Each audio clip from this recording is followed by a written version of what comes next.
Good evening again, our brothers and sisters there out there in the viewers land. We want to welcome you again to another edition of my Lutheran Connections. Last Sunday was Easter Sunday.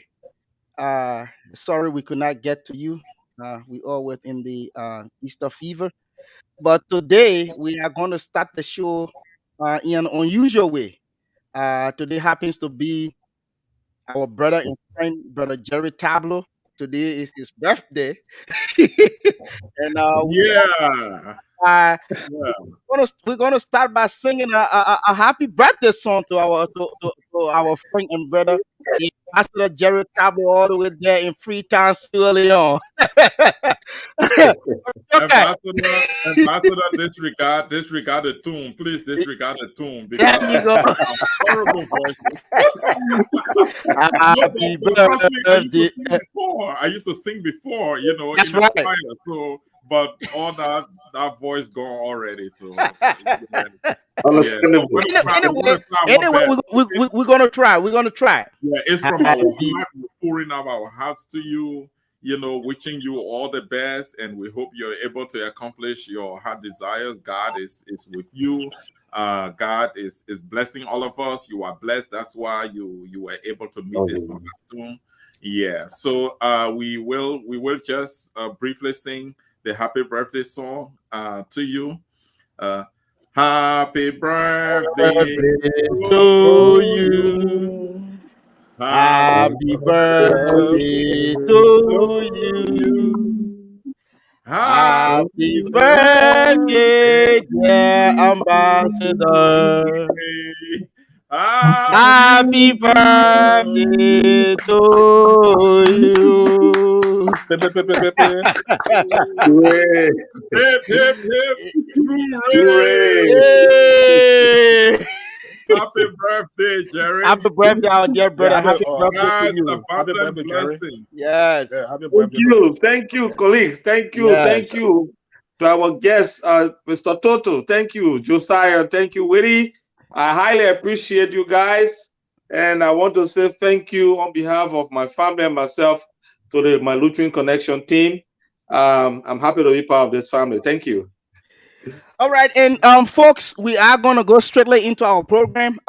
As you all know, we the Lutheran Church in Liberia had her election last night, and today we have a new bishop. There's a new bishop elect of the Lutheran Church in Liberia, the Reverend Victor G. Patmo.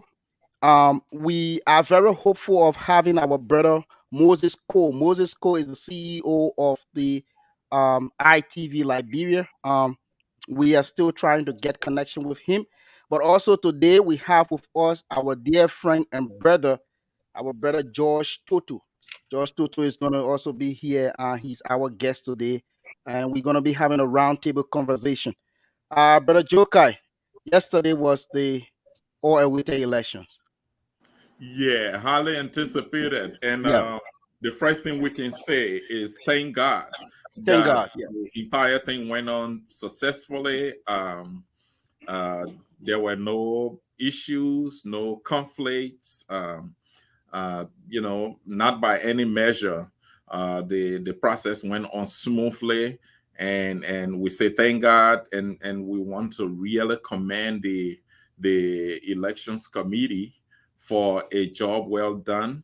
If we take into consideration all of the bumps they had in their way during the preparations for the elections, the results of the conduct of the elections, and even the performances of the candidates tells us that we did extremely well as a church compared to some of the elections that being held in other nominations in recent time.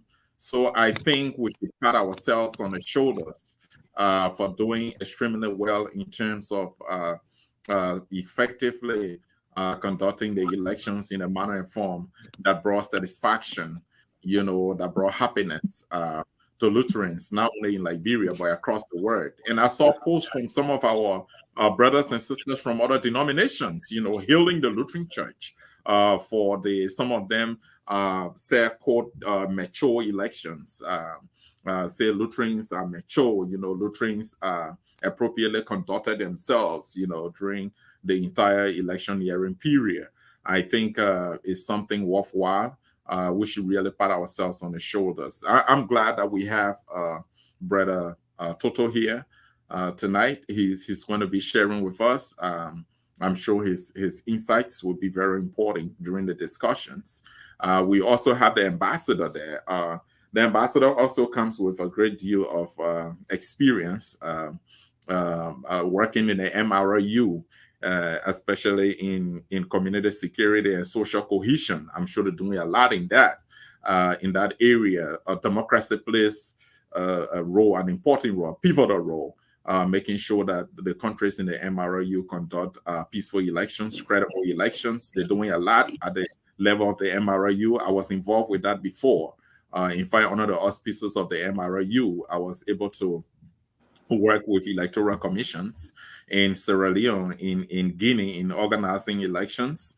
And I think I did a major presentation under the auspices of the United Nations mission in Sierra Leone in 2012, on the credibility of electoral systems that brought together the 4 electoral commissions. And I was discussing the history of elections in the sub-region and how each of their electoral processes were either successful or turned out to be violent, and we're looking at the causes. That was a great experience. So Jerry has a great deal of experience. He is still there, he is involved, and I'm sure he will bring some great insights to the conversation. And you, Willie, as well too. You've been around, you've been following very well with the EULA elections and everything. That's why, in fact, George Toto is best suited for the discussion. I think he's former board chair of is that EULA? Brother Yeah, Toto? EULA, yeah, EULA. Yeah, EULA, yeah. EULA, he's been following all of these democratic efforts from the perspective of EULA, holding elections, making sure that there's good governance, practice through our EULA. So it's going to be a very good discussion. And as Willie said, we're looking forward to Moses Cole joining us. Moses Cole, the CEO of ITV. They did extremely well from day one to the last day. Absolutely. They were able to, cover the events of the convention live up to the end of the elections this morning. So it's very good. Willie, here we are today. Brother Toto, you are most welcome. You have opening statements, Brother Toto. We'll take that now. Thank you, gentlemen. First, let me extend thanks to the management of the Lutheran Connection Network for extending me the invitation, of being a Lutheran and also being executive of the Liberian Lutheran Association in America, LIA. The Lutheran Church is paramount to every one of us, especially we in the diaspora. We have been following the election process in Liberia, in the LCA, not just only in the LCA, but other churches in Liberia also too. Some time ago, we observed the election of the Methodist bishop that elected Bishop Simon Choir, and we saw how that election was highly contested, and it was an election. And then recently, we just saw from the Episcopal Church how the election was highly contested, and then coming into the Lutheran Church Convention election also too, before going to that election, we kind of have that type of feeling. We had a contest and we saw it. And even before we went to the election, we saw reporting in another newspaper, I think another newspaper, Lutheran Church in this area. So that's alone shows that how the election could have been contested. But again, we want to give thanks to the electoral process, most especially Chairman Fromoya and his team, and also the delegate. They did extremely well. We should part of them on their back. They uphold Lutheran Church in Liberia to that level that we can see all of denominations praising the Lutheran Church in Liberia for conducting themselves in a highly and peaceful, respectful election. So as we go through the discussion, we'll continue to throw light on some of the activity that happened and after or before the election, that one can draw a logical conclusion that going forward, some of the if a mistake were made, some of the mistakes will be rectified before we go. If there was anything good that came out of it, we all celebrate the good of it. But thank you for the invite. Great. Good to have you. So, Ambassador, just before Brother Toto started with his opening statement, you went off, and came back on. So it's over to you, sir. Thank you again, Josiah and Brother Whitty. And I also want to say thank you for accepting our invite, Mr. Toto.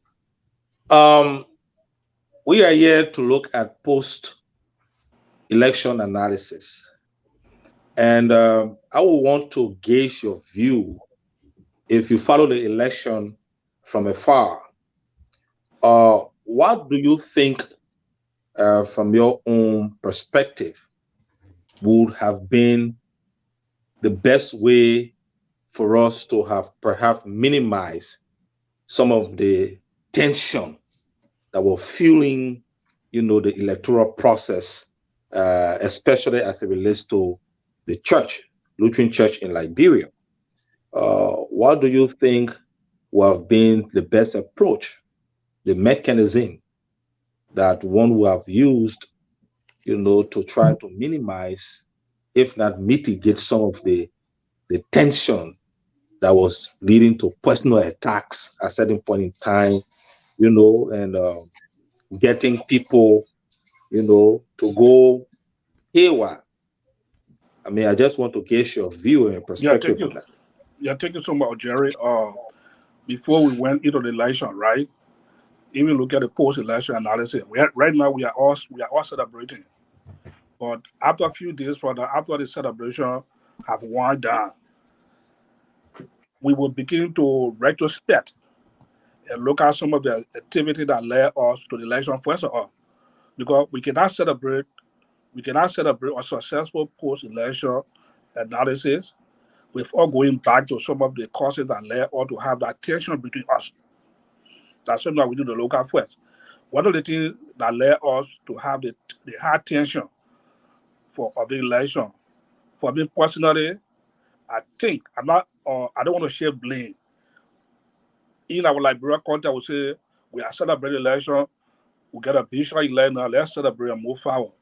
But moving forward, you have to look at some steps before you move forward. I think one of the problems that led us to the tension, the Executive Council did not handle the electoral process right there. Even though the Executive Council do not have the mandate of the power it's not like they want to micromanage the Election Commission. The Election Commission body is an independent body by itself. But however, they have oversight responsibility to deal with certain issues.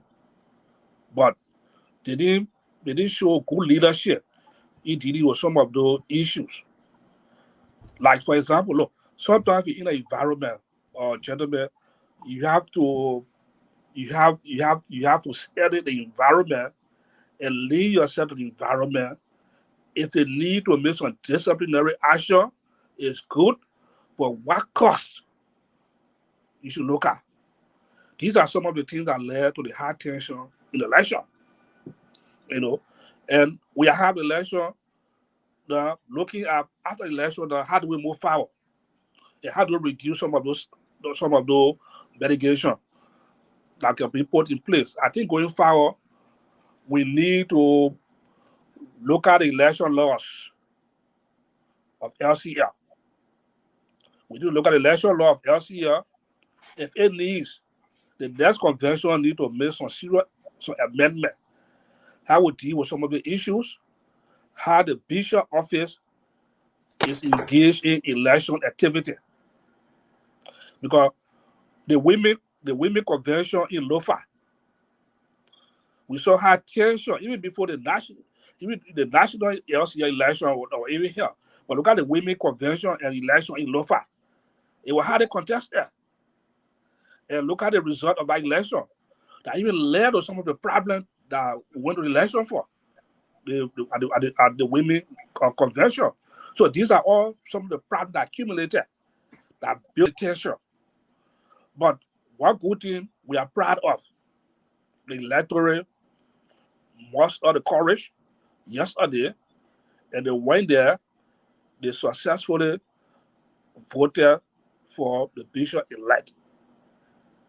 So the executive council, the bishop office, we need to reevaluate some of the rules and regulations that are in place when they are involved in election process. And believe me, gentlemen, Liberia have become polarized in terms of politics. All the churches are experiencing it today now. You think going forward is going to reduce? No. We have to put in mechanisms to deal with it next time. Hey, folks, it's an honor for me to welcome Moses Cole. Moses Cole, we're just talking about Moses Cole before Brother Toto started his opening statement, and then the ambassador questions. Look, Moses, you are the hero. We are really healing you here today because you've done extremely well. You were able to ensure that Lutherans across the world, witness all of the proceedings of the electoral process yesterday up to this morning. As a matter of fact, you just arrived in Monrovia. We'll be in touch with you through the traffic. Yeah. You're making your way from Banga, doing everything possible to be on the show tonight. So you are the hero. We are proud of you. And thank you so much for the great job that you and your team did, throughout the entire convention. You brought all of the proceedings of the convention live, and people across the world were able to witness and even share in the activities. They made comments, they asked questions, and those things were taken into consideration. So thank you so much, folks. There you have it. Moses is with us. Moses is going to help us to, sharpen some of the contradictions, probably our views. We need some more, digging into and providing more information. Moses is going to be that person to do it because he was on the ground. He got the documentation, covering the entire convention. So Moses, you are welcome. Thank you so very much, senior brother. I'm humble. You said I'm a hero, but I really don't think I'm a hero. I was just doing what I feel I'm able to do. As a matter of fact, it's something that I have passion for. And being a Lutheran, I feel that it gives me that urge, especially having created the ITV Liberia platform. It gives me that urge to bring live daily proceedings, because before going forward, there was too many negative thoughts surrounding this process. So we thought we would just move in and give everyone a fair opportunity to see exactly what was being unfolded there. So I'm happy to be on the platform. Thank Joe. Okay. Yeah, Jared. Go ahead. Yeah. Again, Moses, I would just like to join my colleague Josiah and Willie to say thank you for accepting our invite, and also thank you for for joining us. Going through the rigors and joining us. But before I get to you, Brother Moses, Brother Toto was trying to give some analysis, and I thought that he touched on one or two things, Josiah, that I just wanted to follow up on, with him. Yeah. So, Brother Toto, you made a very salient point, especially when you talk about the reforms, and first of all, looking at some of the structural reforms, like the executive council, for example. What are the processes they should engage in to ensure that election is handled properly?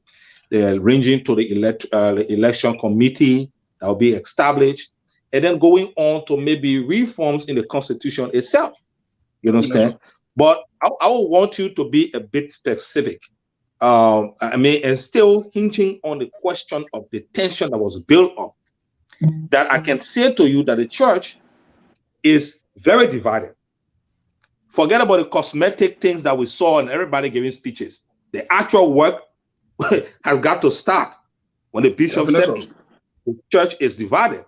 So what, I mean, from your perspective and as an ardent follower of the Lutheran Church in Liberia, if we're talking about structural reform and we're talking about, other reforms, where do you think specifically you want to point to that we could begin from, in order to try to reset, if possible, the process? I think, thank you, Jerry, for that. First, let me just also join him to welcome Mr. Cole. But, we did follow his process. He did extremely well. We are grateful for him, to see a young man to bring the whole process to our life. But getting back to your question, Jerry, one of the main is it is no doubt we cannot sugarcoat this. The church is divided. Even before the election, the church has been divided. For some of us have been in the hierarchy of leadership, especially when it comes to diaspora leadership and Aliyah. We engage the Lutheran Church on Liberia on a daily basis. The Lutheran Church in Liberia have been divided even from the day Jensen or Bishop Jensen become bishop. Even leading to some time ago, there were some elders in the church at certain time wanted to file a lawsuit, or certain activity we had to step in, a diaspora Lutheran from the diaspora. And even the late Bishop Harris, even I led a delegation from the US here to meet the late Bishop Harris, and we had some genuine discussion. So the election here has the propensity to even elevate it more to a certain level. So going forward, our bishop-elect has a huge responsibility. He had to back on a message of reconciliation. The first thing, he had to maneuver his way to have, in America we call it what? Coffee break. He had to have a coffee break first of all with the candidate that contested with him. Let it have a coffee break and have a dialogue and put ideas together. Concrete idea how to move the church forward. Let it be a participant in such a discussion and give it to him as a bishop-elect. And then let those candidates have the opportunity to reach out to their people, to see how better they can all come in. Most especially, one of the candidates that were disqualified in 11 hours or 11 minutes, Rita Davis. She and her follower. You may take it lightly, but it's something huge. So the bishop-elect have to start embarking on a message of reconciliation first and get these pastors together to have those discussion. If he do that, I think my next move is for him to bring up the bigger pastoral group together, whether the deacons or deaconess or the pastoral board, and have such a meeting with them, because those are the people that will take the message to the congregation in their various sermons. Have a meeting with these people, and then the beginning will move on some various steps to be coming forward to bring the church back together. I think that's how I look at it. Right, Jerry, and I just like to interject something as far as the whole issue of division in the church and the need for healing is concerned. I agree with you, Brother Toto, that we can sugarcoat that. That's a challenge that we are faced with as a church. Orita Reverend Davis was disqualified, and I think it was historic. I don't know if any candidate for the bishop position in the LCA has been disqualified before during electoral processes. We need to touch that. But as far as I know, I think she's the first person that was disqualified based on her suspension by the bishop. That's another thing that we need to look at. That is serious because she had following, and yes, the message of healing has to be a hallmark of the new leadership. It's something they need to embark on from the get-go. The other aspect has to deal with how candidates engage each other.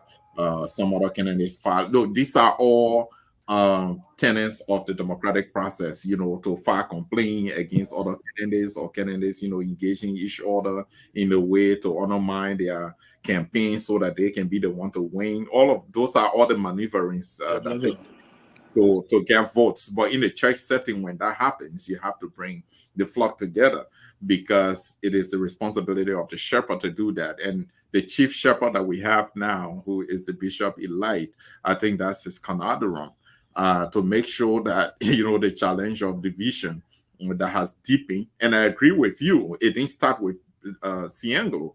The issue of division, the divide in the church didn't start with Cianglo. It's a long-standing issue, but I think it just got deepened further during his administration. And this, for the most part, Jerry, I don't see it from a structural approach or a structural reason, or let's say a policy reason for the divide. I think for the most part, it has to do with leadership style.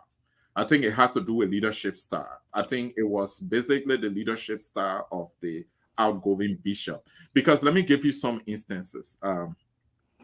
When the election committee was constituted, there were so many instances of interference by the office of the bishop. And I think that created some sticky issues, some bumps in the way of the committee. The only blessing we had was that the committee was too mature and was focused. It kept her eyes, she kept her eyes on the ball. That's what the committee did. Otherwise, they would be distracted by some of those interferences. We wouldn't have had the results that we had last night. We wouldn't have had it because it was going to be difficult to organize the polls in the way it was organized, because those interferences were not just light. And those interferences didn't come as a result of people implementing policies, existing policies. They came as a result of the leadership style of the bishop. That's the angle from which I see it. So the leadership style also matters a whole lot.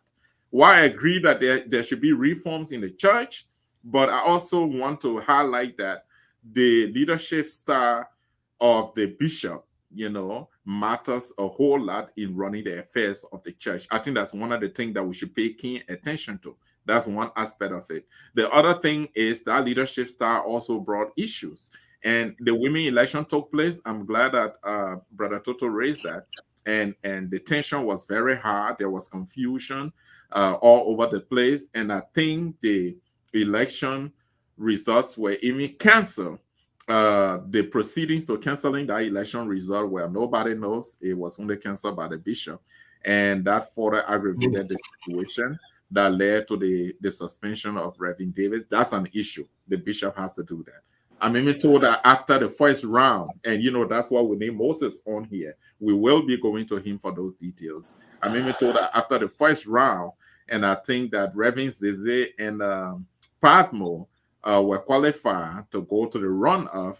My understanding is that I think they were going to other defeated candidates, who lost on the first ballot to get their support. My understanding is that didn't work. We need to independently, confirm that it was not possible. They didn't accept. They did not give their support to Reverend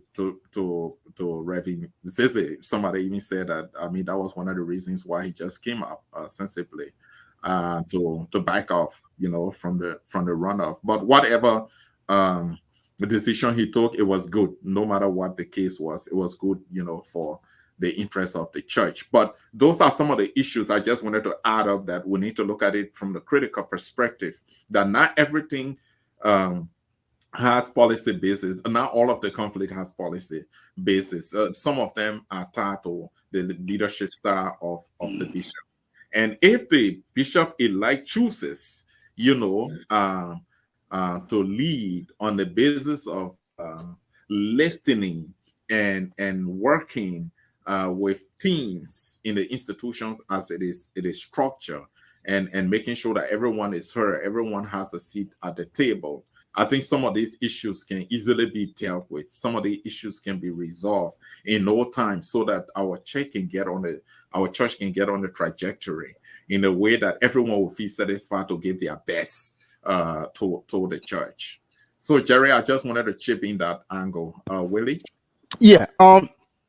Unfortunately, our brother Cole, um, he left us, or he should be joining us again very shortly.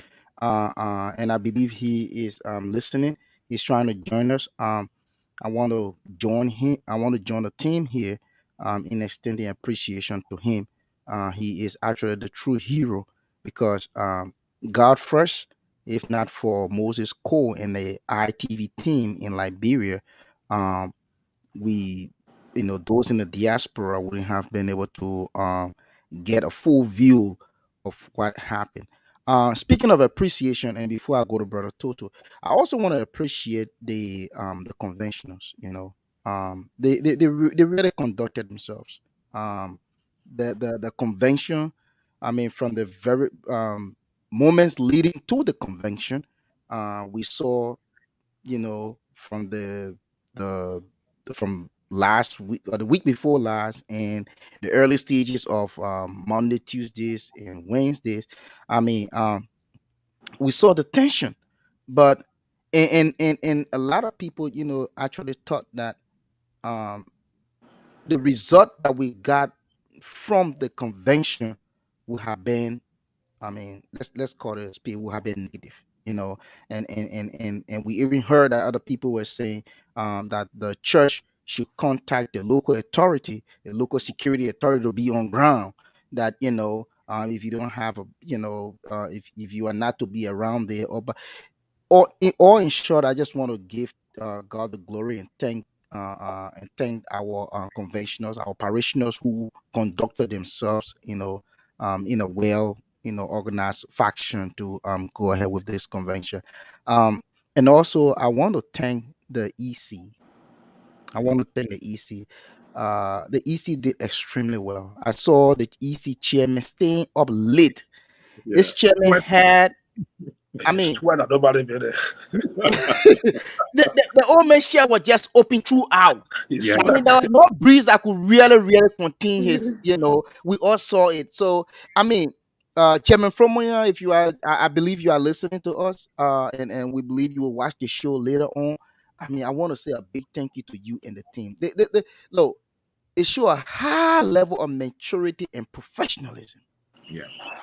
a very high level, you know.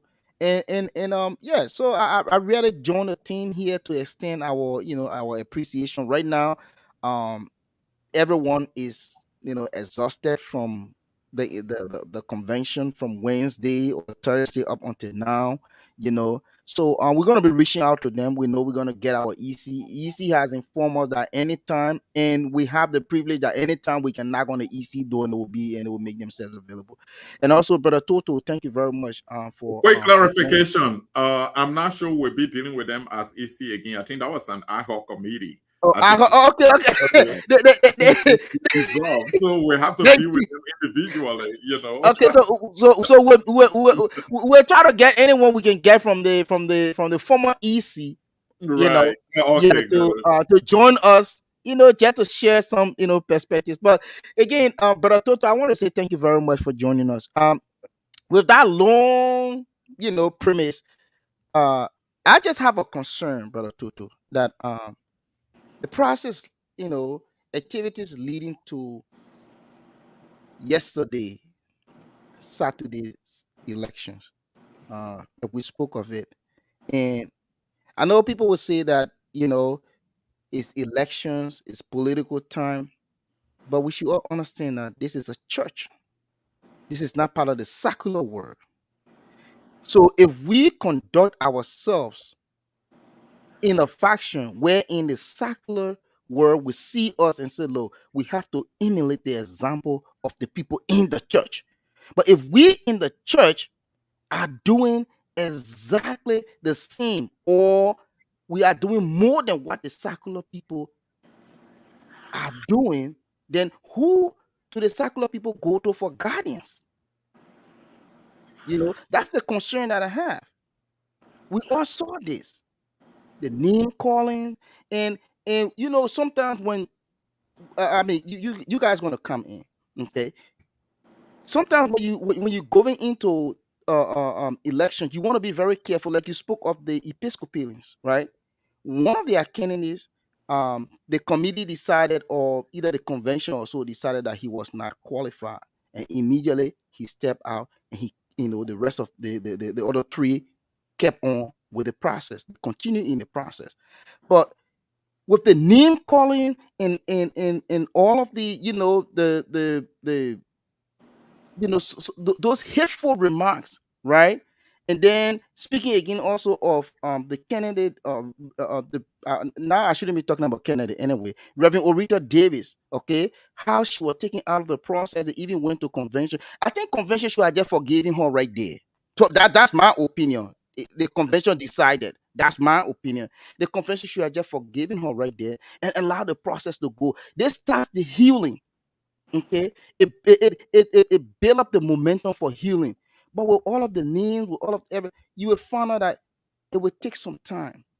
So I just wanted to make that point that our new bishop, congratulations to the Reverend um Victor G. Patmo. Okay. Congratulations to Reverend Patmo. Congratulations to the entire LCL, because we all won. Once we had the election and someone was, you know, elected, we all have won the election. But Reverend Patmo has a huge tax ahead. We understand that it been deepened from the past, but let's not use the circular mentality and keep shifting the blame. Oh, it's not me. It started from Morris Officer. It came to Bishop Payne. It came to Bishop Dix. It came to Bishop Harris. It went to Bishop Siankulu. No, I think it behooves him as a leader, seeing seeing where the church is right now, to step up to the plate and focus immediately on reconciliation. With that, I think we can bring the church together and we all can move forward. I just wanted to make that point. Okay, thank you. But Brother Toto, Yeah. for me, all of what my colleagues have said, I would just want to formulate that into a question, then you can flow. On your premise of reconciliation, which is key here when it comes to post-election analysis, especially elections that have been tension-packed, do you think it will be the right strategy? Or if you were to advise the bishop-elect, do you think in the spirit of reconciliation, he could or he should reverse Orita Davis' suspension and re-admit her into the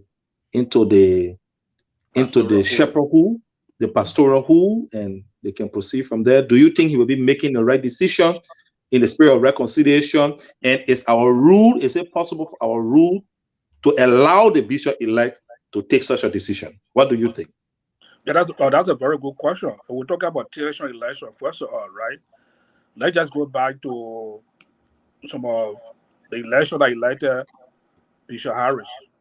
I don't know whether some of you guys were around that time. Yeah. I think we're in 1995 at our other Lutheran compound, St. Peter Lutheran, our highly involved in that process. That I was not dedicated, but I attended most of the proceeding at that convention. And we saw the tension. I wonder if you guys can, if people can recall, that election was one of the tension election. Because at that time, Bishop Dix did not want to easily give power for election. He based the premise on the Civil War, that it was not conducive at that time to have election. But the delegate at that convention, even Bishop Harry was not even at that convention. I think he was some part of Africa or somewhere.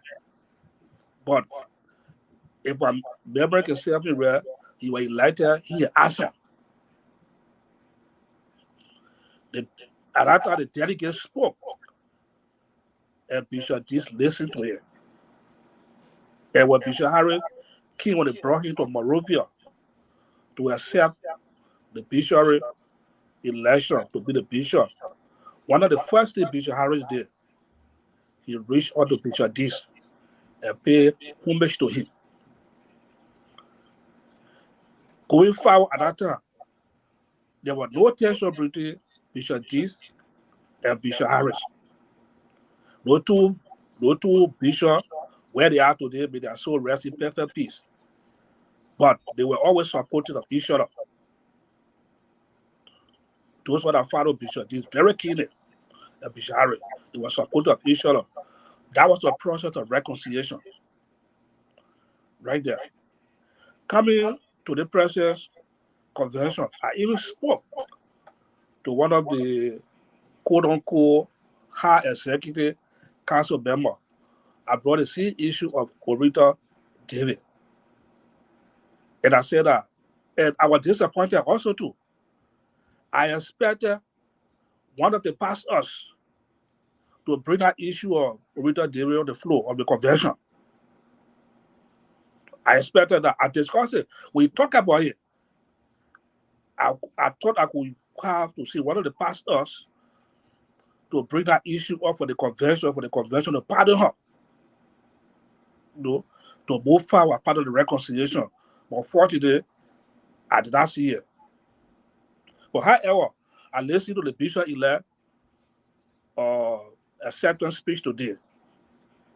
And he mentioned the Orita David issue. So I think the bishop-elect has a responsibility to, he's not going to overturn whatever decision I've been taking, but he can make some positive move to her father and to Orita David just by mentioning in his acceptance speech. So that's a positive move right there. So that when they say he has a huge task, now you have to see how for us to move forward in the reconciliation process. And that should involve in good leadership. That's why leadership comes in. Our brother Josiah was saying leadership is a key paramount in this particular endeavor that we find ourselves in. If you come right now, Brother Jerry, you sit down now over the hymn of the Lutheran Church like brother, now you're a bishop now. You forget to neglect some of those small stuff that's supposed to make you to be where you are. And say because you let it now, everything is bread and butter. No. The bread and butter now is going to be more difficult. So I think the bishop have taken some positive steps, but a lot have to be done for us to move forward. Okay, Brother Toto, before Josiah comes in, for me, I like to call a spade a spade. Jerry, I want to thank you. Very sorry, I just didn't want us to lose Moses. He's on the phone right now.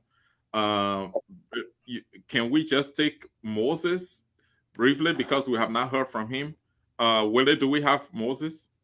Yeah, we have Brother Cole. He's on the phone. Okay, we really want to appreciate this patriotic brother. Yeah, he's trying every effort to provide us more information from the ground. So he's joining us on the phone.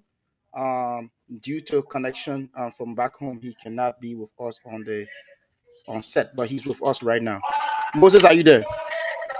Yeah. Okay, wonderful. Thank you. Moses, talk to us. Walk us through a little bit. Give us a summary of the proceedings. Thank you. From your own perspective. Yeah. Hello? Yes, go ahead, brother. Go ahead. Okay, so we got on the grounds through the instrumentality of the communication arm of the Lutheran Church in Liberia, which has been headed by Mr. G. Henry Kumba, through a recommendation. And so we went in to help the team, to work along with the team, so to speak. And we arrived at St. Mark's Lutheran Church early on towards the morning, somewhere around like almost 2 o'clock in the morning. Yeah. So by the time we got there, everyone was like gone to bed. So we just had to hang around, slept in the church, and day broke. We pick up the process. So we were being empowered along the way by the communication arm of the Lutheran Church in Liberia. So they provided the data and we provided the platform. So the essence of doing this was to show that there was nothing fishy as expected or grown in most quarters economy. Because come to think of it, why would the church, and I'm stressing on the church, want to elect a bishop? And prior to that process, there are too many negative comments. Too many negative comments. Too many threatening comments. As an individual, I have serious reservation with that. Serious reservation. And so because of this, coupled with some other things, it motivated us the more to move in. And so as to break this so-called tension part, as it was being laid out, tension part electoral process or convention to the word. And while we were there, we were being supported viewers because a lot of you share the live feed, and through that, one or two other persons came up with a system for data because it was actually challenging. Honestly, it was challenging. But from the moment we got started, and I didn't sense anything like that, right? There were, I don't know where the fear was being created from. I don't know why the fears and other tension statements were being created. From the moment we landed on the ground up to our departure this evening. And most interestingly, what really piqued my imagination, and I was really glad about it, and it made me a proud Lutheran, was that to see candidates embracing each other by supporters. So then it brought something else to my mind. Is this a full show for the world to see something and different things are being said when they are with their supporters? Those were critical questions running through my mind. Those were questions running through my mind. So, but there was nothing like tension. We had the presence of a few police officers.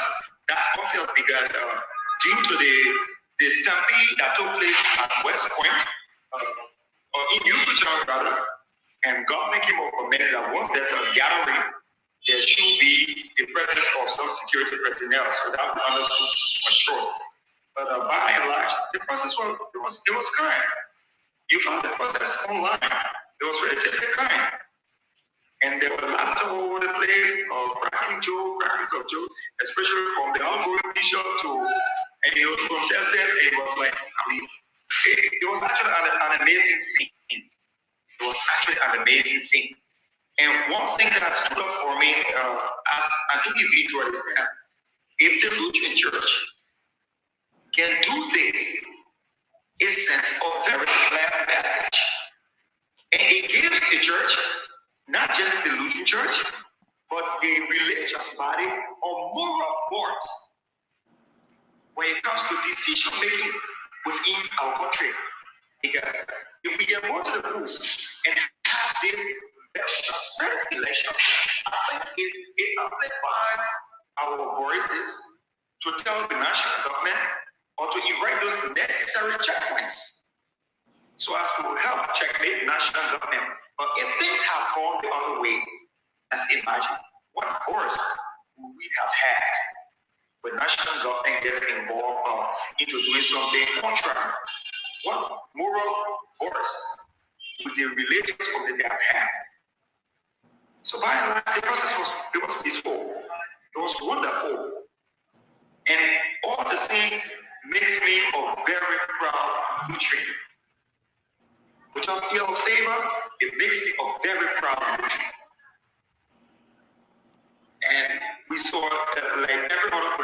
issue.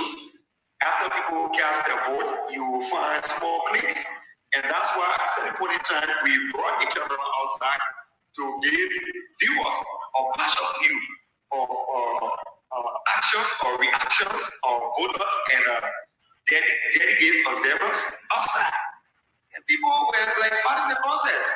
At a certain point in time, we came and told them, you know what? We are going to put a projector outside. So while we are carrying a light inside, everyone outside will see exactly what is unfolding.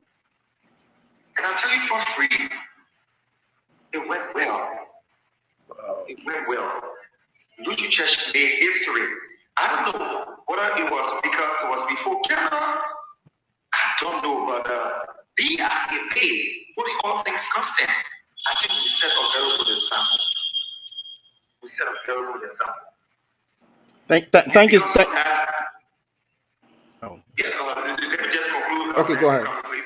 And because of that, economical partners that were there got impressed, like you were at the broadcast. So you also saw different comments coming from around the globe.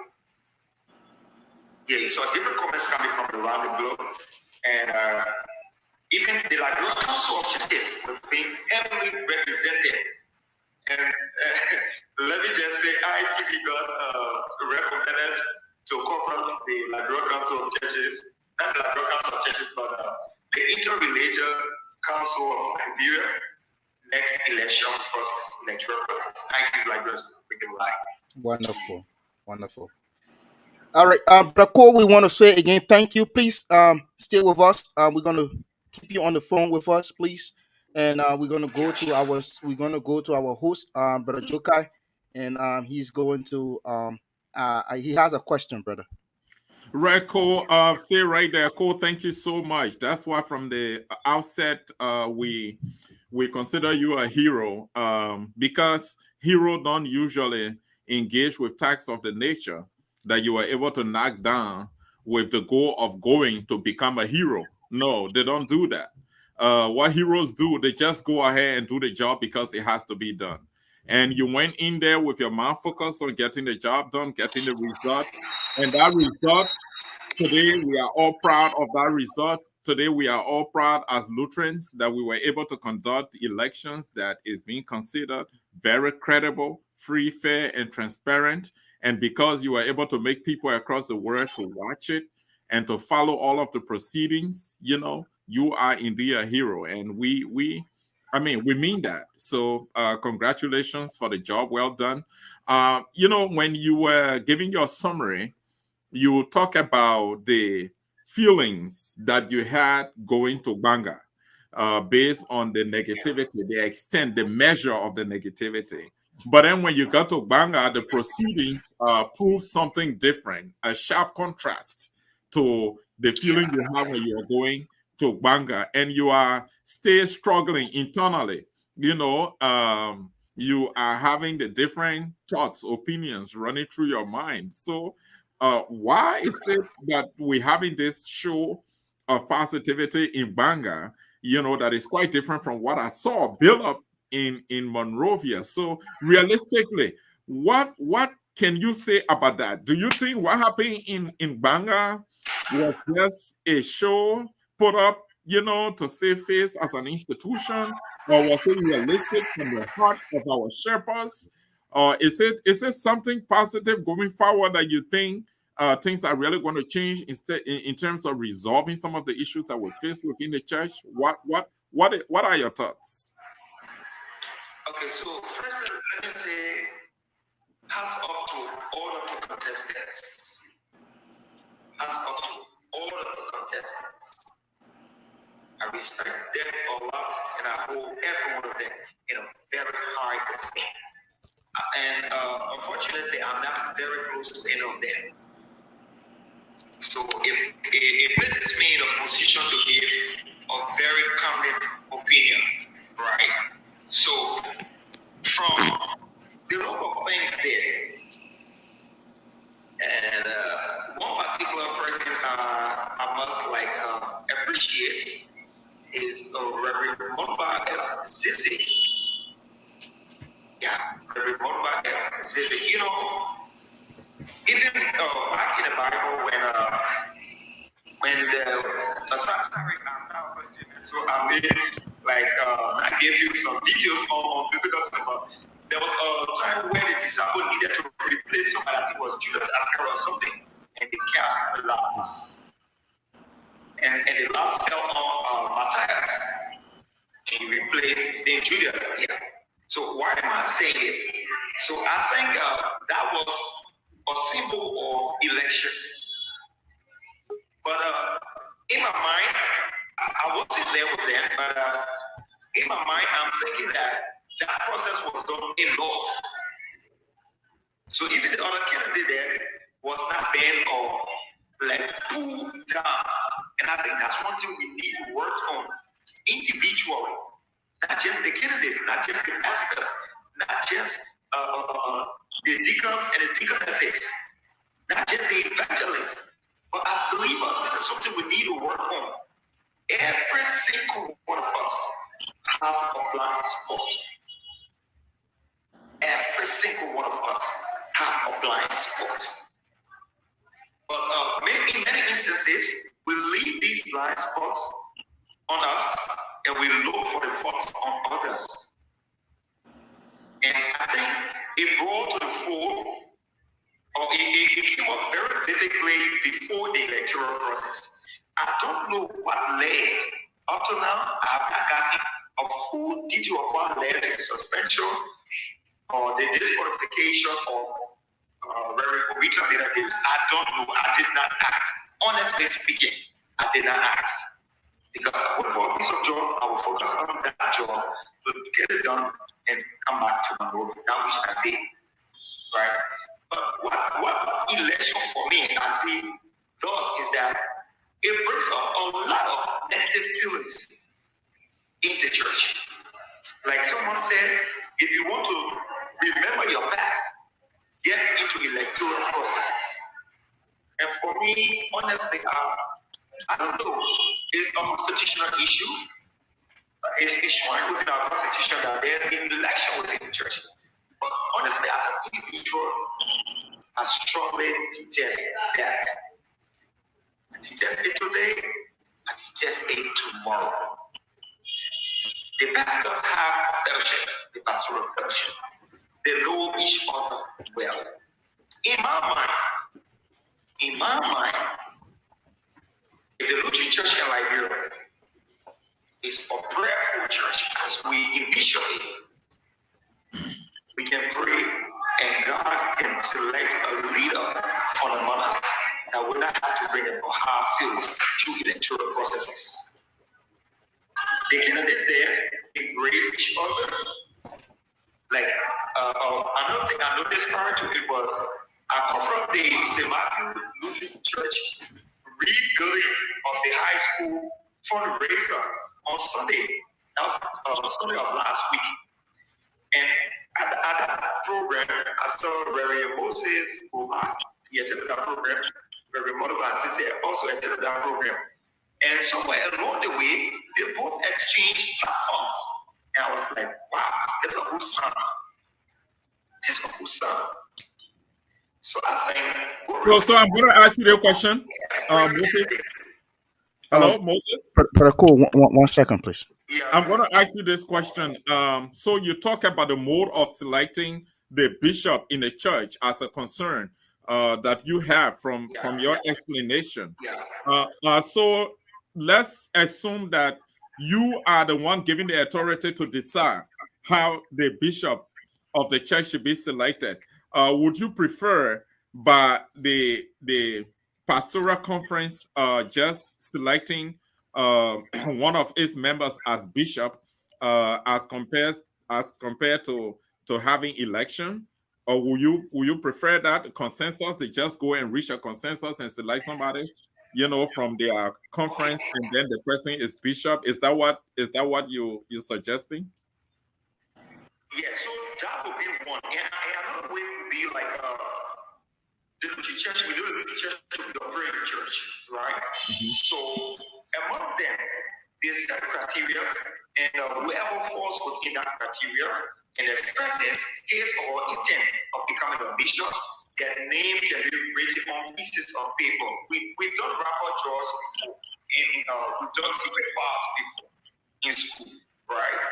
And after some level of fasting and praying, upon the names placed in a transparent bucket, an innocent child, a very innocent child, can be called and to just become just a paper, and whoever name emerges becomes bishop. Okay, that is consensus. It's still consensus. So no problem. So I'm going to ask my next question, and then Jerry will come in because you are the man here. You were on the ground. You know, Reverend Davis was suspended or she was disqualified. She did not participate in the election. She had supporters. She had people.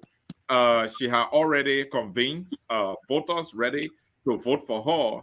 How do you think Reverend Davis' absence from the race play out in terms of how do you think her supporters voted? You think which of the candidate benefited most? We are doing post-election analysis here. These are some of the areas that we just I did not. Okay, so just for the record, I did not see people cast their vote as the markings, right? Yeah, let me just read that. But from the look of things, I strongly believe that the electoral process that took place at St. Mark's was a protest vote. I strongly believe it was a protest vote, and the candidate that benefited most is the bishop elect, Reverend G. Victor Beckham. I'd like to ask a follow-up question, please, Brother Cole. If you say it was a protest vote, do you care to like go further on what do you mean by a protest vote? Okay, so we all witness in our national politics the electoral process that brought Senator Abrams directly to power. We saw that, right? Even ruling partisans, citizens, who regularly voted for Senator Abrams Taylor.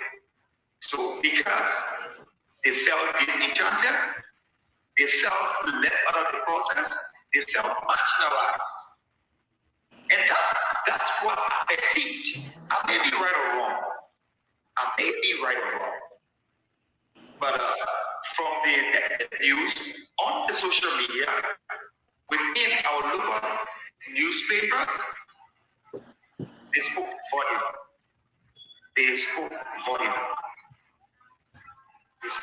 Like one last one I saw prior to our departure from Ghana was Lutheran Church in this array.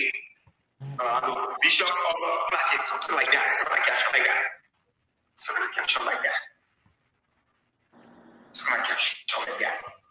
So honestly, Bishop Light or Reverend G. Victor Beckham, I believe in my mind, benefited from the protest for biggest.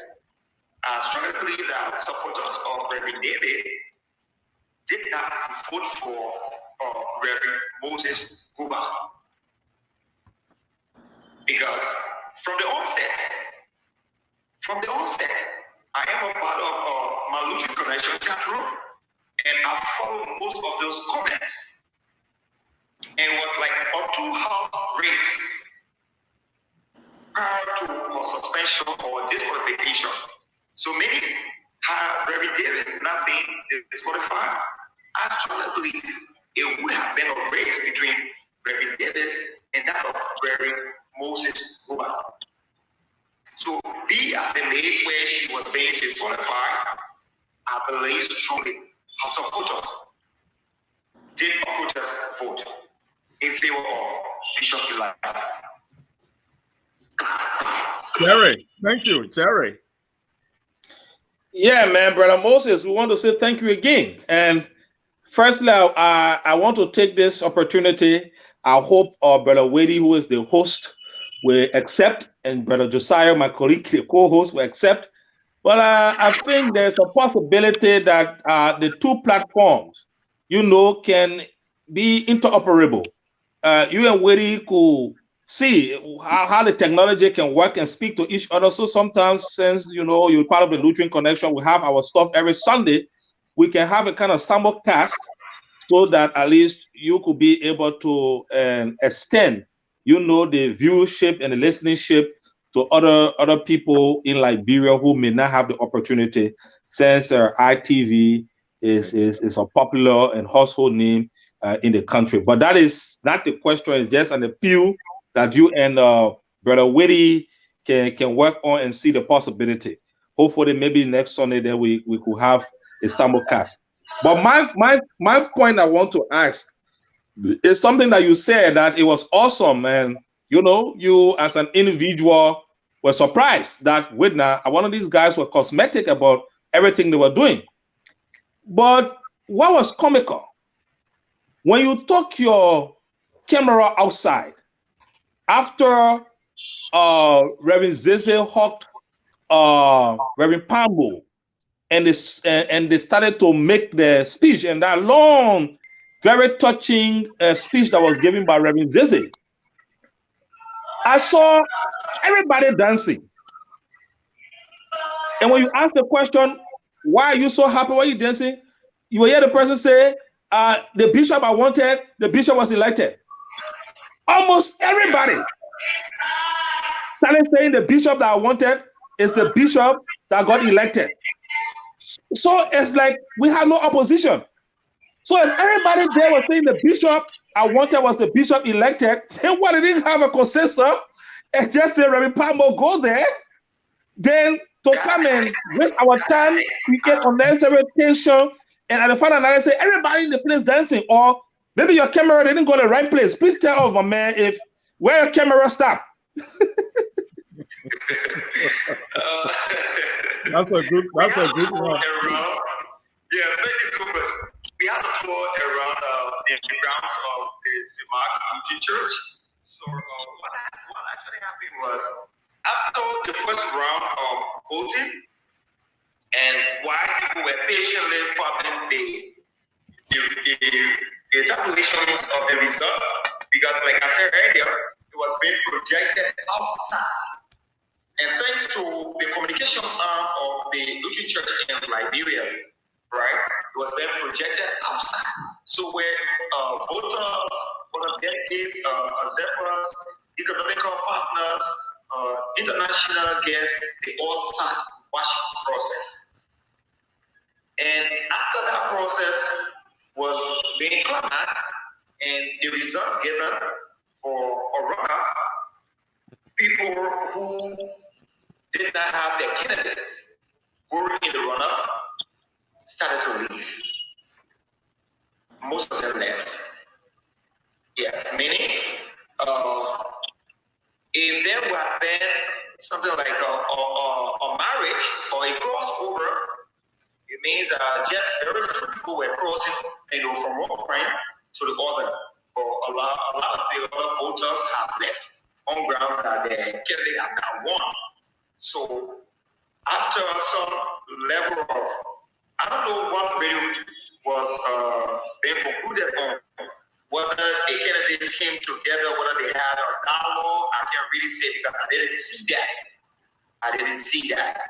Yeah, I didn't see that because we were still in the church where the run-up ballot papers were being printed, meaning from all indications that the run-up was scheduled to take place when Reverend Mona F. Zeze walked into the commissions and told them he had a special statement. So it got my imagination. I'm like, okay, but we should be going to the pool. So why are we going for a special statement?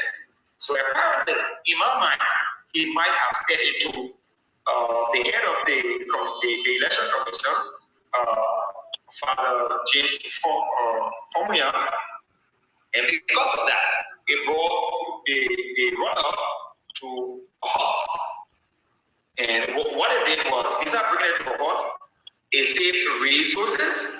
Because that will have caused the church some level of expenditure when it comes to getting stationery and other things to get the process.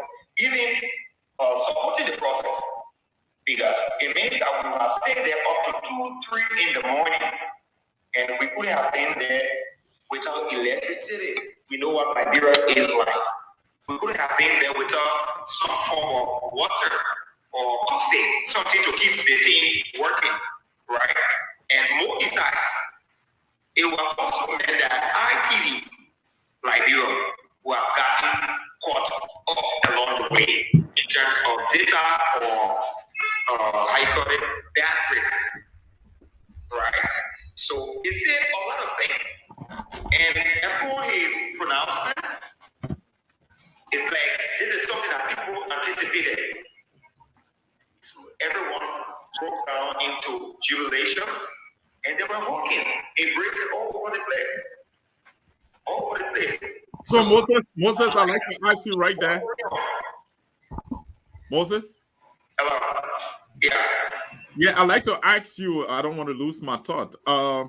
When Reverend Zeze walked up to the election committee and indicated that he had a special statement, and he made a statement, I'm sure you captured it. Sorry, I didn't follow that aspect of the live coverage. What was the reason? What was the reason he gave? What was the specific reason he gave for backing off?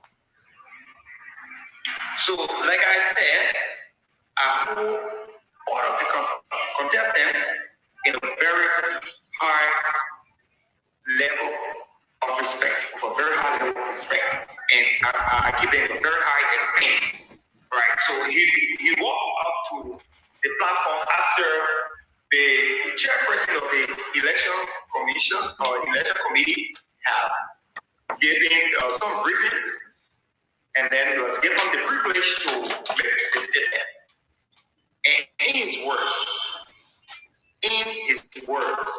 he said, God has spoken. Let the church say amen. God has spoken. Let the church say amen. He first began by appreciating all of the supporters.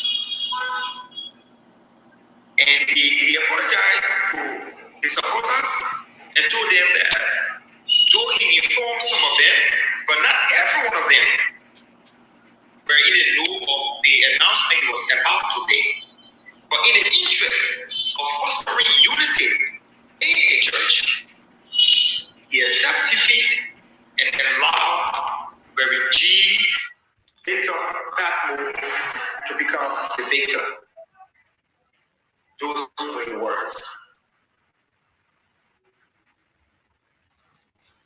Oh, that's good. That's good. And I just wanted you to independently confirm, because you are on the ground, and it's possible that probably you have no idea regarding the question I'm going to ask you. Some of the information we are. I mean, I agree 100%, like every other Lutheran, that Reverend Zeze made a very good move. He made a heroic move. I mean, the statement was in place. It was timely, and it was very good for keeping the church together. It was good for successfully ending the electoral process. However, some of the information we're gathering is that I think he was seeking support from the two defeated candidates, Reverend Gono and Reverend Goba, and that it didn't work. They didn't agree to do it. And so he felt that it was just not useful to go to the runoff without getting their support, because that was the only means by which he would have actually won had he gone into the runoff. So he decided to back off on the basis of that. Is there any ounce of truth in that that you know about? Did you gather anything like that while you were on the ground? Because people go on with these kinds of information, but it's sometimes good to verify, to confirm. In fact, it's good to confirm. So do you know anything about that? Honestly, I didn't see or witness anything of such. Honestly, it might have happened, but I didn't see or get to know about it. Like I said, in any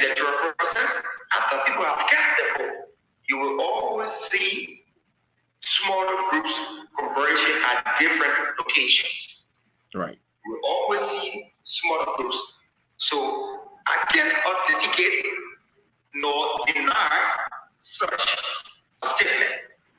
If it happened, I'm not in the know, but I did not witness it.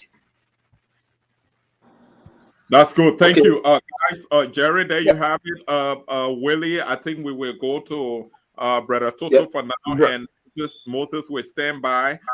Folks, if you are just tuning in, this is my Lutheran Connection TV. We coming to you this Sunday, like every other Sunday. We're going to be here again the coming Sunday, that's next week, with another hot topic. Today, we're looking at the past election last night. We're just doing some analysis here, digging further into why some of the things that happened along the way and during the electoral process. So please stick and stay. Willie, if you have some comments, can you share right now? Can you take time to share some comments or questions if you have? Very something. So maybe we just want to recognize just few of our viewers. We want to recognize our brother who is actually he's my little brother, my junior brother, Brother Emmanuel Koboy. He is a very religious viewer of our program. Our sister Cynthia, all the way there from the Barnardville Parish. Our Mother Vliga Bien, just to name a few. But the I have here, I'm watching, and thanks to Sis Vliga wants to say thank you to the ITV team. But I have this question for Brother Toto. Brother Toto, my question here is, and we will see them more frequent in the secular, in the secular politics, that when the when an election is held and someone becomes victorious, okay, we will see that people, like the candidate will want to satisfy those who went with that candidate along the way. Okay. Should we expect that to happen in our church? And is it like, and we're talking about for the sake of reconciliation, should this be happening in our church? Yeah, with it, that's a very interesting question. If you talk about looking at the tenet of democracy, the church as a whole. First, let's look at our society as a whole. Where do we find ourselves in the society? Where the church find ourselves in the society? The church is member of the society. Society is member of the community we find ourselves in. So when it comes to politics or to exercise the tenet of democracy, we will find secular activity in the church setting. People want to get reward for work that they were done, that they exercise their quota to certain campaign team. We will find it in the church setting, then we will find it in the secular. It happened there mostly. I can recall. I don't want to call a name. This election, every one of us, I don't know about you people, but for some of us, we took side in the election. We have our candidate wanted to support, and we were reaching across the aisle to convince some other candidate to cross over to the other candidate. And one of the prominent person in one of those camps that have high influence on some of the voters will reach out to that candidate. The candidate debate was, if you support SY candidate, they should recommend to be the general secretary, or they should give $5,000. Wow. That was the candidate debate. He or she want to be recommended as general secretary, or he need $5,000. Brother Toto, you're joking. Brother Toto, you're joking. The better is speaking. I'm telling you, reality. I'm telling you something serious. And this is happening in the church. So whether that XYZ person was making joke or what, but it was what they told us, you know. So definitely so. People are engaged in this activity, they want to get reward out of it. You know, that's the same thing. I think Jerry raised a point on the election aspect. Let me just throw a little bit of light on that. You mean Cole Moses now? No, that cool. Okay. Jerry was asking the question about if the people were jubilating, why it seemed to be that no opposition. First of all, if you look at the Austin election, when the various candidates were called to make a brief remark, when if you were there, if you were on ITV, where Pablo were called to speak, you saw the ovation that he had the other candidate. Did you guys observe that? Yeah, that's for sure. I didn't watch.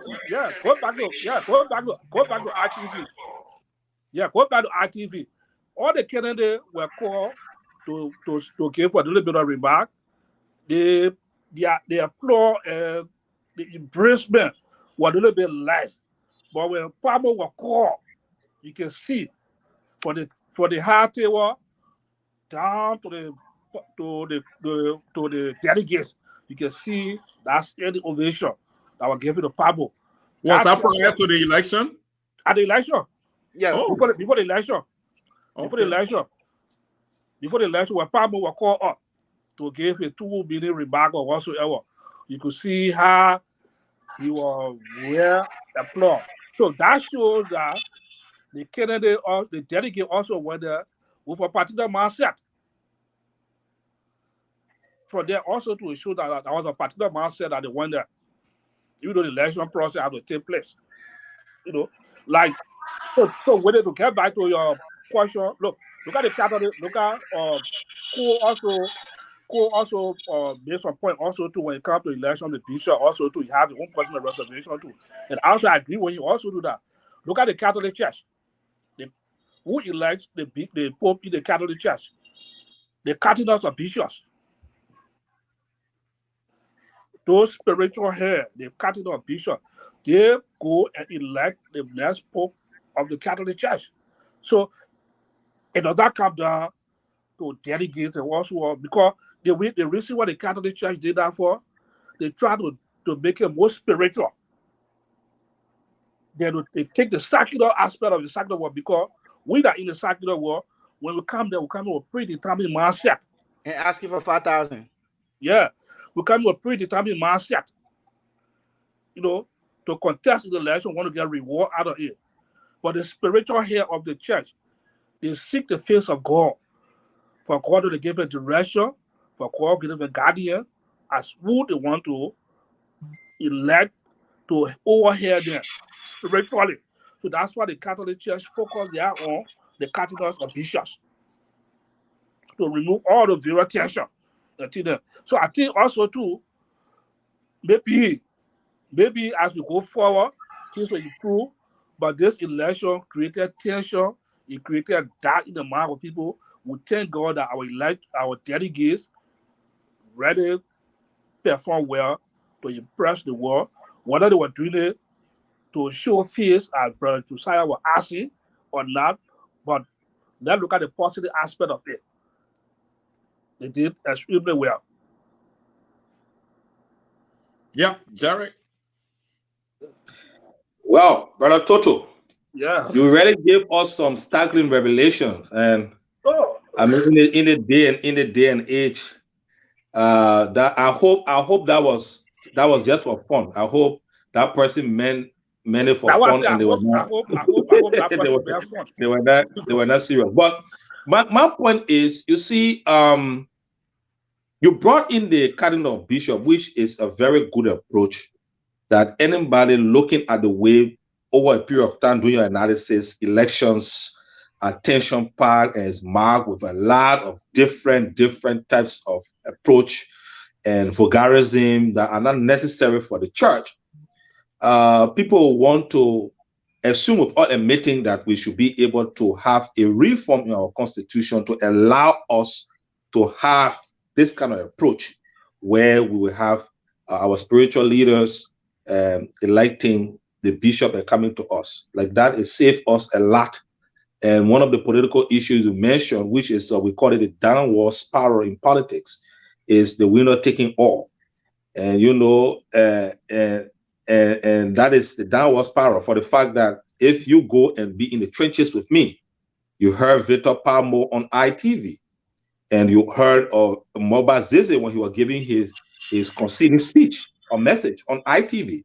He said that to my supporters that were in the trenches, to my supporters that up to now, as I speak to you, some of them they stuck in the mud on motorbike.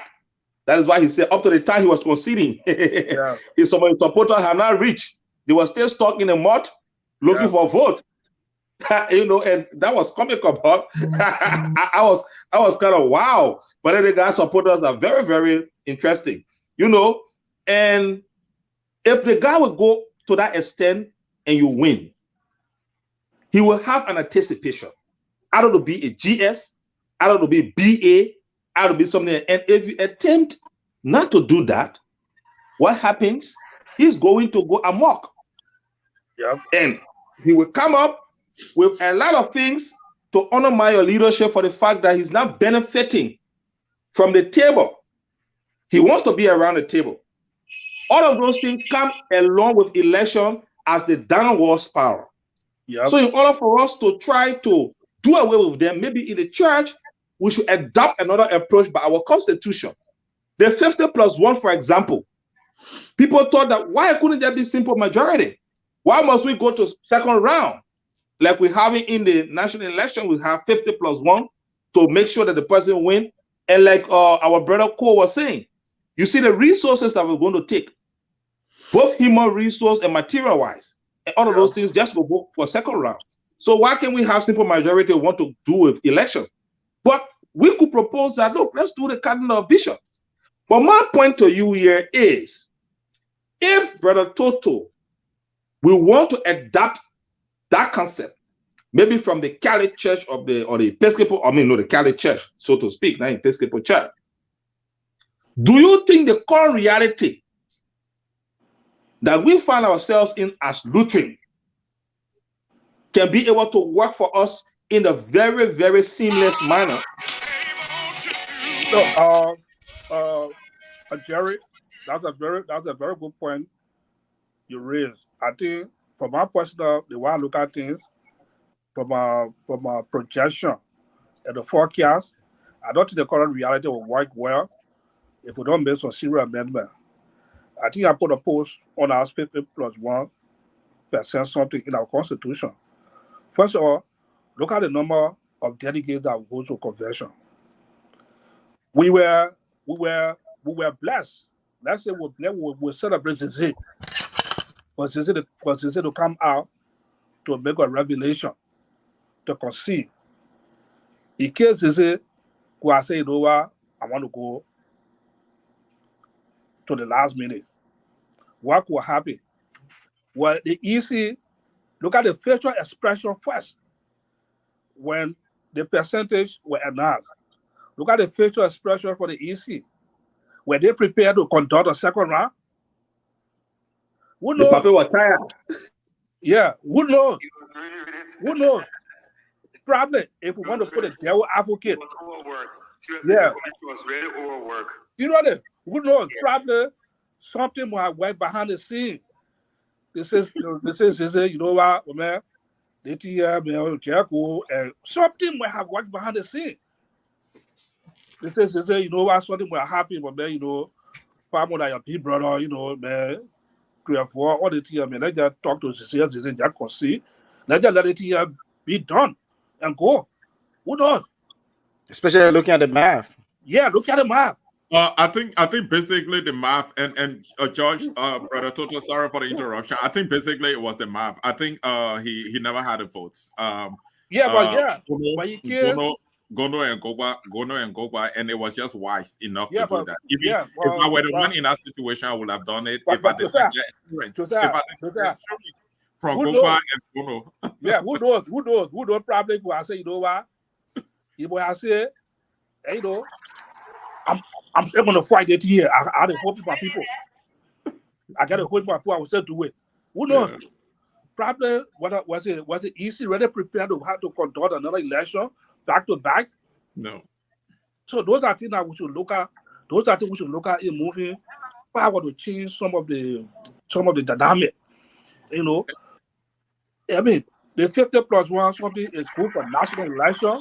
And I will give you a good scenario for that, so that the church can borrow from that. That's one of the legacies of Chairman Frommoya when he was chairman of the National Elections Commission.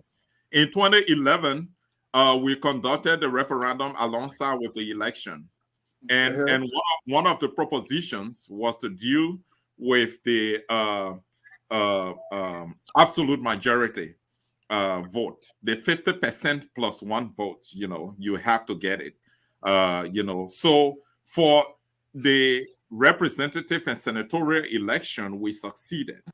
We dealt with that. That is why the country has been relieved of the burden of running runoff elections for about 103 people. You can imagine what will go into an election of that nature. So it's not going to work anymore because we had a referendum that passed that. So the 50% plus one vote is only for the presidential level. So if the church adopts that, their constitution will still be consistent with the constitution of Liberia. There will be no contravention. So I'm giving this dimension so that the church, so that we can understand that it's possible for us to adopt that, so that we can have a simple majority system, that even if somebody win by 1 or 2 votes, they win the election. You don't have to do absolute majority system. It's possible for us to do the reform, and I agree with Jerry. We can do that reform in the church, and it will save us the burden of having to put in so much resources in the electoral process. One round, one ballot is enough. One ballot is one round is enough. After that, whoever wins, you win. And it's possible. Anything we do in that reform, there will be no contravention to the Constitution of Liberia. It will be in tandem with the Constitution of Liberia. And also just to add quickly because I understand that convention passed that the bishops, the pastors should come together, with two candidates, and the convention will vote on those two. And again, just to pick back to the pastors. Let me come there. Let me understand something. The pastors will come up with among the pastors, they will elect two. They will bring forth 2 names to the convention. Any election convention, they will bring forth 2 names, and then those 2 names will be voted upon. So there won't be the issue of camps within the. Maybe again there will be some camps and thing, and everything will be going on, but that's what's gonna happen. But what's happening here? I just want to pick back quickly to Brother Cole's point. These 2 names, and also coming from the Catholic Church that we came from. Okay, we came from the Catholic Church. I mean, we can divorce ourselves from the Catholic Church. Okay, that those 2 names could be placed in a white bucket. Have an innocent person or youth. Okay, pick a youth or child. That's what I mean. Pick a child, and that child could put their hand in the bucket and pick one name. Because once the pastors come up with 2 names, it means that these 2 people are capable of running the church.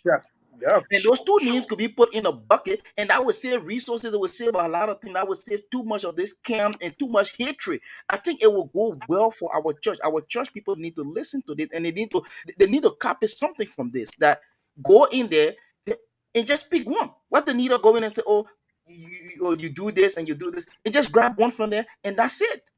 Because the pastors have already elected that one person. Brother Willie, I hope after this show, immediately you post this thing so that the analysis, so that our people in the very chat room, and if Brother Cole again, I still appealing to Brother Cole, if you and him can work together, so at least he can partner with us on the Sunday, behind the scenes, so that can happen. But they need to listen to the analysis, especially for Brother Toto. Brother Toto, thank you so much for coming up. And Brother Moses Cole, for this analysis is very heavy.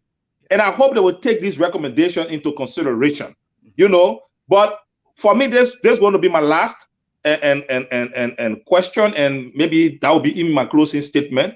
Who knows? Maybe I may go off soon, but I just want to go back to Brother Toto. So, yeah, Brother Toto. I almost reminded you that you'll soon be going off. Yeah, Brother Toto. Quickly, back on this reconciliation issue. I was trying to say that you somewhat attempted answering the question, but you didn't clearly answer the question when I said that whether by the Constitution or whether on the basis of the spirit of reconciliation, Reverend Padmo, Bishop-elect, would be in any error if he reversed the situation that is happening now to Reverend David. You tried to give some analysis, but you didn't come back to say, yes, I think, or I don't. And the reason why I'm asking that is just to give the biblical scenario. You know, the Pharisees always had the means of wanting to trap Jesus. And what did he do? He said, on a day, Sabbath day, one of the pig or one of our cattle or something dropped in the well. Are we allowed to go and take it? Because it's a strong rule. So on the Sabbath day, he said, the laws were not made for you, but I think something around you were made for the law, and you are the law. So if and only if you losing something very important, I just paraphrasing, but I think all of us went to Sunday school, so we know that scripture that I'm referencing. And something like that happened, you will automatically move to take it out. Reverend Orita David is part of us. How be it, whatsoever the situation is, I think she has paid her due. Must we follow the rules to the letter and keep us suspended, or can we reverse the situation? That's my question. I will give a good scenario. It's very simple. In fact, it's scriptural. I don't know the reference, but I will give it. And Jesus said, and we all know that when the shepherd loses one of his 100 sheep, we should leave the 99 and go after the one and bring it back to complete the 100. That's true. I think we were in serious error not to forgive Reverend Davis when she apologized. I think that was absolutely wrong. And I would say, for me personally, it was unacceptable. I don't think it was biblical. I don't think it was biblical. Absolutely. And I think I agree with brother Joker, and also I want to provide information to Brother Jerry that it was very prudent enough that she went to information had it that she went to the central administration, the bishop office, to apologize. Okay. And also it was taken to the convention floor. So instead of having a convention to decide, let's agree. Reverend Davis wrote a long 3.5 pages letter or 4 pages letter. Okay. We're talking about forgiveness. We're talking about reconciliation. Going to the convention, I think it would have been put it on the floor and tell the convention, say, look, this is what happened, but we're asking for forgiveness, and see what the convention would do. But putting on the floor that the suspension should be upheld or the decision should be reversed, the convention decided. The forgiveness of Reverend David, the forgiveness of Reverend David was in the hands of the bishop. He suspended. So had he just called on the people and say, this is what I want to do. Exactly. It was wrong. And it came from but quickly to brother Jerry's point. I don't know if Brother Tutu has this information. Let me answer Jerry's point. Or Jerry, that's a very good point. What can the current bishop, the elect, do? Or Jerry, from the leadership perspective, from a leadership perspective, you don't want to come in as a new leader and undo what your predecessor already left. From a leadership perspective, so I think what the current bishop elect can do about Orita David's situation is to have a discussion with the outgoing bishop and the executive council and discuss the issue and come up with some kind of resolution or solution to resolve the Orita David issue. Let me provide quick information quickly, Brother Tutu, and I don't want to lose it quickly, that Reverend Davis was suspended for 2 months according to her letter, right? So in the month of April, in the month of May is over. The bishop elect will be coronated in July. So by the time he comes, everything is done. So, but he can still go to the current bishop and ask the current bishop and the executive council to see what they can do about the situation. But before the bishop elect comes to office, before he's coronated, his suspension is over because it started in April. It should be ending by May. Yeah, so that's a good thing also. Before the bishop elect take office, maybe that issue be resolved. But looking at the current tension right now, before he take the matter of authority, at least let some sign of leadership take place. That's Jerry point. Yeah, that's true. Yeah, that's true. Yeah, that's Jerry point. And I don't think, from a leadership perspective, you don't want to just undo what your predecessor already established. It will create dark cloud over your leadership. It will show their respect to the ongoing leadership until so within the interim time. All right, so we're gonna take closing remarks from brother Toto, Cole. are you there? And okay, Brother Toto, are you there? Yeah, me. Okay, yeah, I can hear you, Brother Toto, but I'm a little bit confused about that principle. You know, that theory. Which principle? I keep coming on. I keep cutting me off. Which principle are talking about? Yeah, talking about you can't undo what your predecessor has done. No. Hey, I mean, Josiah is do it, but from a leadership perspective, it does not occur well. You know, no, what I mean, if it is a policy that is not good, you can do it. I mean, yeah, if it is not good, I mean, that's the same reconciliation. So we're trying to build now for the same reconciliation. We're trying to reduce tension. I think dialogue will be the best movement in my capacity.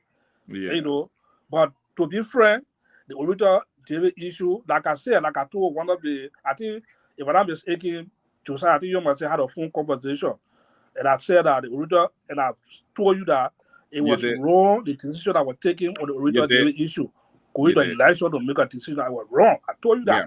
Yeah. Yes. You know, and that's the same thing that happened.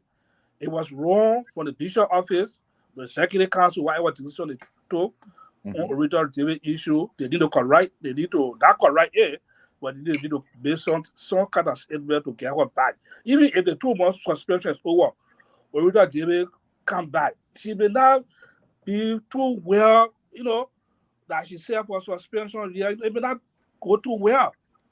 You know, and this is the church. This is not what one of our was saying as a church, the body of Christ. As you really quoted, the scripture about the Lord sheet and the front sheet. You know, this is the body of Christ. So I think the convention on that, to be frank. And I was disappointed in, like I said earlier, some of the pastors did not even raise that on the floor. Even the bishop report did not even say it. Where are your colleagues? You all work together in the team of mission. Nobody could be like one elephant sitting or one lion or leopard sitting up.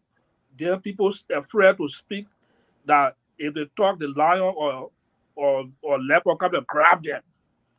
You know, that's the whole thing. And like people don't want to speak out. You know, they were discussing that corner, but to come to the broader aspect of it, they don't want to speak out. It was wrong today. I don't know what decision was taken Lofa, what happened in Lofa, but to suspend her to be part of the electoral process is wrong. All right, again, Brother Foto, want to say thank you very much, folks. There you have it. We are gonna have a word. We're gonna have 30 seconds from our brother Cole to give us his closing statement. Then we're gonna get a 30 seconds from brother Toto and the rest of our team. Brother Cole, if you are there, can you just give us your 30 seconds, please? Yeah. So let me say thank you for affording me the opportunity to be a part of this platform. I appreciate it, and so going forward, I see as a church, we need to do more praying and more reconciliation, because there are deep wounds, especially after elections. There are deep wounds. We need to do praying and more reconciliation. So, like the actions of the bishop elect, today. We pray that it's genuine and that it can be further strengthened, so that we can have a very vibrant church. So once again, from the management and staff of ITV Live Bureau, I want to say thank you for partnering us and allowing us to be on your platform today. We are grateful. Again, want to appreciate you so much again for being with us. Thanks to the ITV Liberia team. You brought the coverage, first of its kind in the Lutheran Church in Liberia.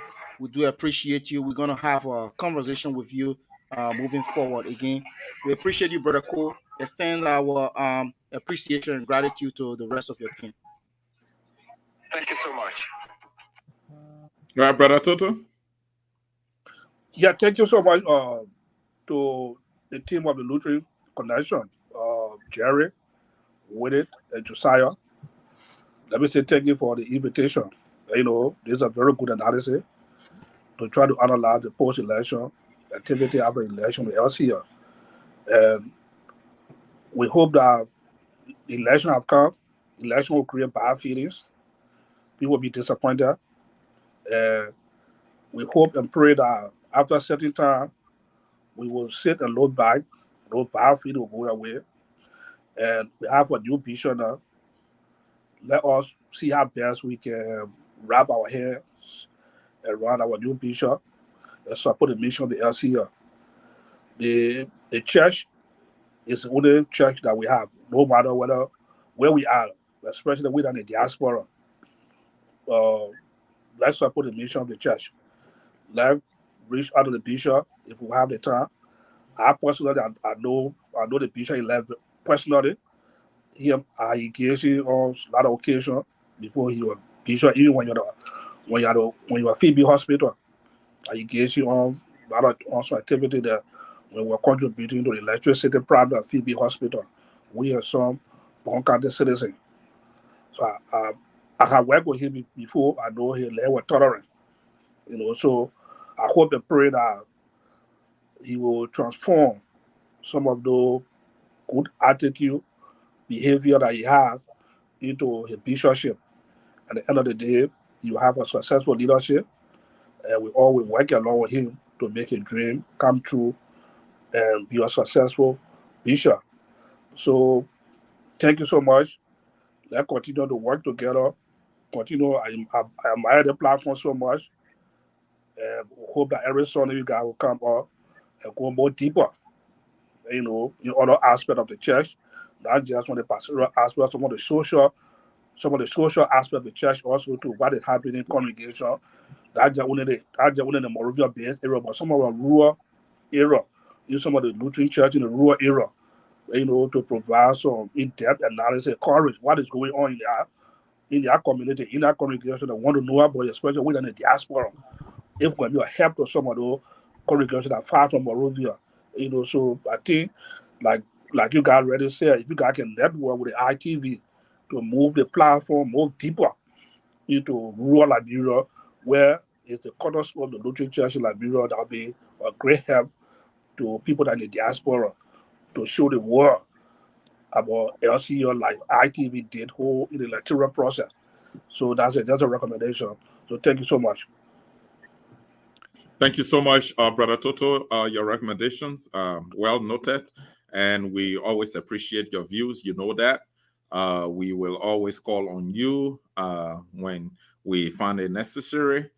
This is your platform anytime. And even if we don't call you when you have any important issue that you think needs to be aired, needs to be discussed, just let us know.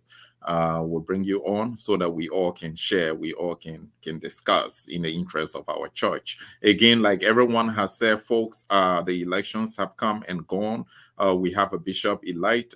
He's going to be coronated very soon, and we'll have a new leadership taking over the affairs of the church. It's a responsibility of everyone to work with that leadership to make sure that we continue the goal of achieving Christ's mission.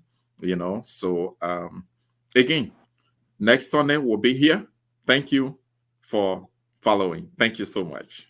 Bye. Thank you very much, Brother Joka. And again, Brother Toto, we want to say thank you very much to all of our viewers. We want to say thank you very much, and also to ITV Liberia. Thank you very, very, very, very much. Like Brother Joka said that the elections right now, the election is in the view mirror. Is behind us. We've already passed that. We're moving forward. Let us all, you know, put our ideas, our strength together, and then help support the incoming leadership of Reverend G. Victor Patmore. And also, I'd like to just send this out to all of our Lutheran brethren. Please let us. The election is over. Let us stop the provocation and move forward. With that, again, I want to say thank you very much, and you have a blessed day.